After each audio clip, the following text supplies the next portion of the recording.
Alerto mga SS pensioners na ito, importanteng bago anunsyo ng SSAs para pensyon hindi maapektuhan, ipasa hanggang sa dulo ng buwan. Pagbati sa ating mga viewers, SSS Management naglabas ng importanteng anunsyo sa kanilang Facebook page para sa mga pensyonado na may birth month na June. Ito ang naging boss ng SSAs. Happy birthday sa mga SSS pensioners na ipinanak sa buwan ng Hunyo. Huwag kalimutang mag-comply sa Annual Confirmation of Pensioners Program or ACOP para sa buwan ng Hunyo.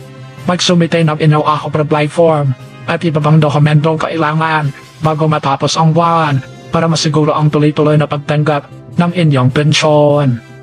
Para sa mga dapat mag-comply, ito ang mga retirement pensioners na nakatira abroad, total disability pensioner, debt survivorship pensioner, at dependent children under guardianship. Ang mga retirement pensioner na nakatira sa Pilipinas na edad 80 years old pataas ay kailangan na pong mag-comply sa ACOP. Hindi pa rin kasali dito ang mga 80 years old pababa ang edad.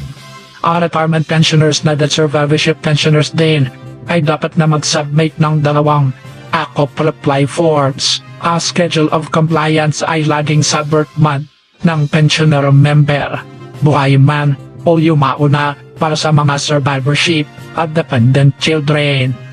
Kung ikaw ay kasama sa mga nabanggit, dapat kang mag-comply hanggang sa dulo ng buwan para pensyon hindi mahinto at mahirapan. Maaari kayong mag-comply sa pamamagitan ng personal appearance sa mga branches at piling bangko.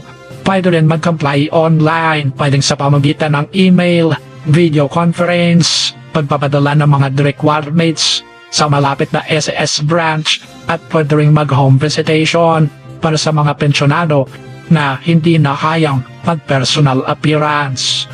Ang importanteng paadalang ito ay mula mismo sa Philippine Social Security System. Huwag kalimutang mag-ACOP. Muli ito ang Senyor Balita, naghatid sa inyo ng mga bulang balita at impormasyon.